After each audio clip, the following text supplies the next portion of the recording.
اللہم صلی علی محمد۔ رب اشرح لی صدری ویسر لی امری واحلل عقدۃ من لسانی یفقہوا قولی۔ السلام علیکم ورحمۃ اللہ وبرکاتہ۔ اللہ رب العزت کے دو پیارے نام الخالق اور الباری، ان کے بارے میں آج ہم بات کرتے ہیں۔ الخالق اس کا مطلب ہے پیدا فرمانے والا، الباری اس کا مطلب ہے ٹھیک ٹھیک بنانے والا۔ الخالق وہ ذات ہے جو مخلوق کو بغیر کسی نمونے اور مثال کے پیدا کرنے والی ہے۔ الخالق کا مطلب ہے اندازے سے کسی چیز کو بنانا، اور البرء کا مطلب ہے جس چیز کو اندازے سے مقرر کر دیا گیا ہو اس کو ٹھیک ٹھیک کر کے وجود بخشنا۔ اب ظاہر ہے ایسا تو کوئی بھی نہیں جو اندازے سے ترتیب دے اور پھر اس کو وجود بخش کر منظر عام پر لا سکے۔ یہ صرف الخالق جل جلالہ کے قبضہ قدرت سے ہوتا ہے۔ جس طرح وہ الخالق ہے اس کے ساتھ الباری بھی ہے، یعنی پیدا کرنے کے بعد وہ مخلوق اس کے ہاتھ سے آزاد نہیں ہوگی بلکہ اس کے حکم میں جکڑی ہوئی ہوگی۔ قرآن مجید میں سورۃ الملک میں اللہ تعالیٰ فرماتے ہیں، اے دیکھنے والے تو اللہ رحمان کی پیدائش میں کوئی بے ضابطگی نہیں دیکھے گا، دوبارہ نظریں ڈال کر دیکھ کوئی شگاف نظر آ رہا ہے؟ یعنی اس نے ہر چیز کو ایسا برابر برابر بنایا ہے کہ اس میں کوئی اختلاف نہیں، کوئی فرق نہیں، ہر عیب اور ہر خلل سے پاک ہے۔ یہ اس مبارک قرآن مجید میں 11 مرتبہ آیا ہے۔ سورۃ الانعام آیت نمبر 90 کی تفسیر ہے کہ تم دیکھتے ہو کہ اگر کسی اناج کے ایک دانے یا کسی پھل کی گٹھلی کو زمین میں دفن کر دیا جاتا ہے تو نہ ہی اس دانے میں کوئی عقل ہوتی ہے، نہ ہی اس گٹھلی میں کوئی شعور ہوتا ہے، اور نہ ہی زمین میں۔ یہ سب چیزیں بے جان ہیں، لیکن چند دنوں کے بعد کسی نظر نہ آنے والی کی طاقت کا چھپا ہوا ہاتھ زمین کے اندر ہی اندر اس دانے اور گٹھلی کو پھاڑ دیتا ہے، اور اس میں سے نہایت نرم و نازک ایک ریشہ نکلتا ہے، پھر وہ اپنے اوپر والی مٹی کی تہوں کو چیرتا ہوا زمین سے باہر نکل آتا ہے۔ تو ذرا سوچئے کہ مٹی میں دفن شدہ اس بے جان دانے یا گٹھلی کو کس نے پھاڑا؟ کیا تمہاری عقل میں یہ آ سکتا ہے کہ اس بے جان دانے یا گٹھلی نے سارے کام خود کیے ہیں؟ ہرگز نہیں، یہ سب ایک حکمت و قدرت والی ہستی نے کیا ہے، اور وہ ہستی الخالق جل جلالہ کی ہے۔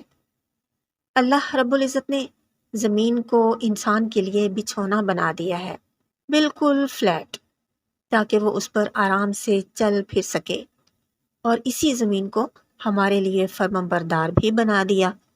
یعنی جب ہم خشک بیج ڈالتے ہیں تو وہ اتنی فرمانبردار ہے کہ وہ جو ایک بیج ہوتا ہے جس کو ہم زمین میں ڈالتے ہیں وہ ایک بڑا پودا بن جاتا ہے، اور پھر ایک دانے کے کئی 100 دانے بن جاتے ہیں۔ اور پھر زمین پر جو گندگی، جو نجاست ہر ٹائم پڑی رہتی ہے، اگر وہ زمین کے پیٹ میں نہ جائے تو زمین پر اتنی بدبو پیدا ہو جائے کہ رہنا ہی مشکل ہو جائے۔ اور پھر ذرا اس بات پر غور کریں کہ زمین میں مختلف قسم کے خطے ہیں، یعنی کہ مختلف ٹکڑے ہیں، اور وہ سب پاس پاس ہیں اور ایک دوسرے کے ساتھ جڑے ہوئے بھی ہیں۔ کہیں پہ انگوروں کے باغات ہیں اور کہیں کھجور کے درخت۔ ایک ٹکڑا زمین کا اگر گندم کے لیے مناسب ہے تو دوسرا کپاس کی کاشت کے لیے بہت مفید ہے۔ سب کو ایک پانی ملتا ہے، ایک ہوا لگتی ہے، ایک ہی سورج کی شعاعیں سب پر پڑتی ہیں۔ اس کے باوجود ان کی ظاہری شکل و صورت کے علاوہ ان کے ذائقوں میں کتنا فرق ہے۔ تو کیا یہ سب کچھ خود بخود ہو رہا ہے؟ ہرگز نہیں۔ زمین کے ٹکڑوں کی اس کیفیت میں فرق اور پیداوار کی رنگا رنگی صرف اس الباری کی قدرت سے ہو رہا ہے، اور اس میں عقل والوں کے لیے کھلی نشانیاں بھی ہیں۔ اب دیکھتے ہیں ان جانوروں کی طرف، ان مویشیوں کی طرف جن کا ہم دودھ پیتے ہیں۔ ان کے پیٹ میں دیکھیں خون کی نالیاں ہیں، غلیظ فضلہ کے رہنے کی جگہ اور اس کے راستے ہیں۔ کوئی لمحہ ایسا نہیں ہوتا کہ ان مویشیوں کے جسم سرخ ناپاک خون اور بدبودار غلیظ فضلہ سے بھرے نہ رہتے ہوں، لیکن ان کے جسم کے جن حصوں میں خون اور غلاظت بھری رہتی ہے اسی کے قریب ہی لطیف اور صاف دودھ نکلتا ہے، جس میں نہ کسی خون کے رنگ کا شبہ ہوتا ہے اور نہ ہی غلیظ فضلے کی بدبو کا اثر۔ اور وہ دودھ پینے والوں کے لیے کتنا خوشگوار اور کیسا خوش ذائقہ مشروب ہوتا ہے۔ تو ذرا سوچ کر بتائیں کہ یہ سب کس کی کاریگری ہے؟ کیا یہ کسی انسانی عقل نے دودھ کی عجیب و غریب زندہ مشین بنائی ہے؟ نہیں، بالکل نہیں۔ یہ صرف الخالق اور الباری کی قدرت کا کرشمہ ہے۔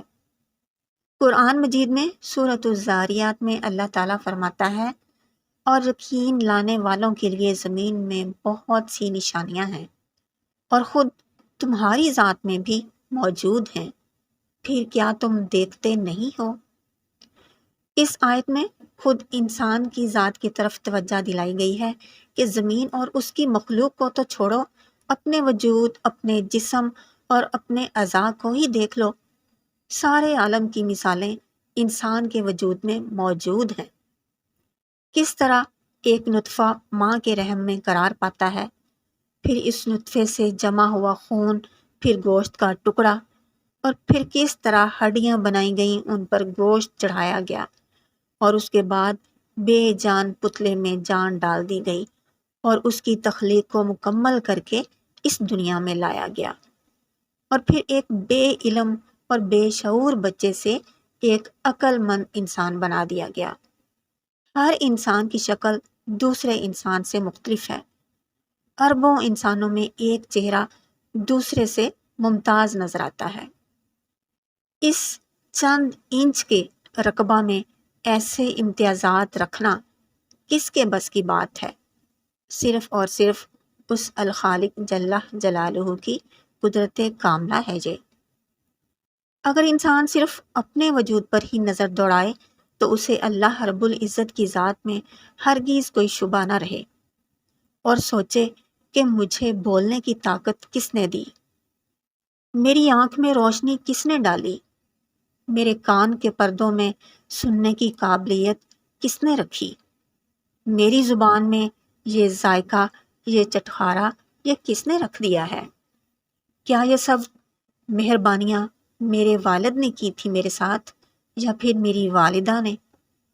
کیا میرے ان کاموں کے لیے کسی ڈاکٹرز کی خدمات لی گئی تھیں؟ کیا میں نے خود اپنے آپ کو ایسا بنایا؟ ظاہر ہے ان میں سے کوئی بات بھی نہیں۔ تو پھر حقیقت اس کے سوا کچھ بھی نہیں ہے کہ ایک بڑی حکیم و خبیر ہستی نے مجھے پیدا کیا ہے، یعنی ایک زبردست نظام والا بنایا کہ دنیا کی ساری طاقتیں بھی مل کر کسی کو ایک آنکھ، ایک ہاتھ یا ایک پاؤں پیدا کر کے نہیں دے سکتی۔ غیر اللہ کی طرف تخلیق کی صفت منسوب کرنا یہ جائز نہیں ہے۔ یہاں یہ بات یاد رکھنی چاہیے کہ خلق کا مطلب ہے کسی شے کو اپنی قدرت سے وجود میں لانا، اس لیے یہ صرف اللہ تعالیٰ کے لیے خاص ہے، کسی اور کی طرف اس کی نسبت جائز نہیں ہے۔ ہمارے ہاں آج کل یہ رواج چل پڑا ہے کہ اہل قلم کے مضامین، شاعروں کے اشعار اور مصوروں کی تصویروں کو ان کی تخلیقات کہہ دیا جاتا ہے۔ یہ بالکل جائز نہیں ہے، اور نہ اہل قلم کو ان کے مضامین کا خالق کہنا درست ہے۔ خالق اللہ تعالیٰ کے سوا کوئی ہو ہی نہیں سکتا، لہٰذا ان کی تحریروں کو کاوش یا مضمون وغیرہ کہہ دینا چاہیے، تخلیق نہیں۔ ہم سب کو اس خالق جل جلالہ نے اپنی عبادت و فرمانبرداری کے لیے پیدا کیا ہے۔ اب یہ ہماری ذمہ داری ہے کہ ہم ہر بھٹکے ہوئے شرک میں مبتلا اور غیر اللہ کے در پر جانے والے مسلمان کو ایک اللہ وحدہ لا شریک لہ کی طرف بلائیں۔ اور پھر ہم سب بھی اس بات پر اپنا یقین مضبوط رکھیں کہ جب انسان صرف اس پیدا کرنے والے سے اپنا تعلق جوڑ لیتا ہے تو وہ بھی ساری مخلوق سے اپنے بندے کو بے نیاز کر دیتا ہے، یعنی کہ اللہ تعالیٰ صرف اس کے لیے کافی ہو جاتا ہے۔ وما علینا الا البلاغ المبین۔ السلام علیکم ورحمۃ اللہ وبرکاتہ۔